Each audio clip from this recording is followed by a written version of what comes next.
আমি সাবেক আইজিপি সাহেব যেটা বলেছেন, নিশ্চয়ই ওনার সাথে আমার ভবিষ্যতে দেখা হবে, আরো ক্লোজলি জিজ্ঞেস করতে পারবো। আমি কিন্তু পুলিশের রেফারেন্স দিয়ে বলেছি, গতকাল পুলিশ বলেছে কোল্যাটারাল ড্যামেজ এড়ানোর জন্য। উনি তো আমার প্রশ্নের উত্তর দিলেন না, উনি একদম বর্তমান পুলিশের মতো করে কথা বললেন।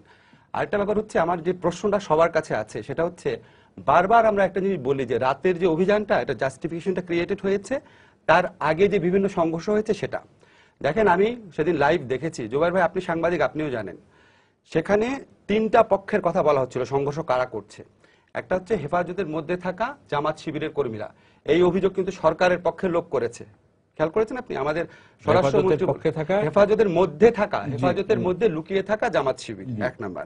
দুই নাম্বার, আমরা নিজে দেখেছি আওয়ামী লীগের কর্মীরা হেফাজতের যখন মিছিল যাচ্ছে সমাবেশের দিকে, তাদেরকে মারধর করেছে। আপনার টেলিভিশনে দেখানো হয়েছে না? আমি আপনাকে এটা আওয়ামী লীগ অফিসের আশপাশে তাদেরকে দৌড়ে ধাওয়া দিয়ে ইংলিশ রোড পর্যন্ত, যখন সমাবেশ থেকে যখন যাচ্ছে তখন তাদের রাস্তার মাঝখানে তাদের মারার ঘটনা ঘটে নাই? আপনাদের টিভিতে দেখানো হয় নাই?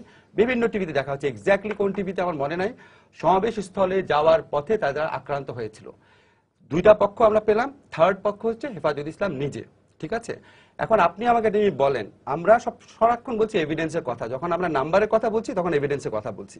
তো ওইখানে যতগুলো আপনি ঘটনা বললেন যে পুলিশের কার্যালয়ে আগুন দেওয়া, এটা আমরা বলেই দিচ্ছি হেফাজত করেছে। এটা হেফাজত করেছে নাকি জামাত শিবির করেছে আমি শিওর হলাম কিভাবে? তারপরে ওইখানে যে ফুটপাতে যে দোকানগুলো ছিল, ওইখানে আওয়ামী লীগের লোকজনই করেছে কিনা, বা হেফাজত করেছে কিনা, বা জামাত করেছে কিনা, আওয়ামী লীগের লোকজন করার তো কারণ থাকতে পারে। বিকজ আপনি যদি, আমি একটু বলি, সমাবেশকে কেন্দ্র করেই তো হচ্ছে। এক্স্যাক্টলি, সমাবেশ কেন্দ্র করেছে, কিন্তু সমাবেশ কেন্দ্র করে করলে তো হবে না। এখন কে করছে এটা আমরা এখনো কনফার্ম না। ওইখানে কিছু লোক আগুন দিয়েছে, আবার আপনারাই বলছেন যে হেফাজত যখন এর আগে সমাবেশ করেছিল তারা শান্তিপূর্ণ ছিল। এর আগে শান্তিপূর্ণ ছিল, তারপর ফুটপাতে আগুন দিল। আমরা এত সরলীকরণ করছি কেন? ফুটপাতে দোকানে কিছু লোক আগুন দিয়েছে, কিছু টাকা পয়সা লুট হয়েছে, এই জিনিসগুলা কি সরকার পক্ষের লোকজন অভিযানে জাস্টিফিকেশন তৈরি করার জন্য করেছে, নাকি জামাত শিবির করেছে? এই বিষয়টি নিয়ে আমি আমি কিন্তু কনক্লুশন করছি না, নাকি হেফাজত করেছে? এটা পরিষ্কার না আমাদের কাছে, সেটা তো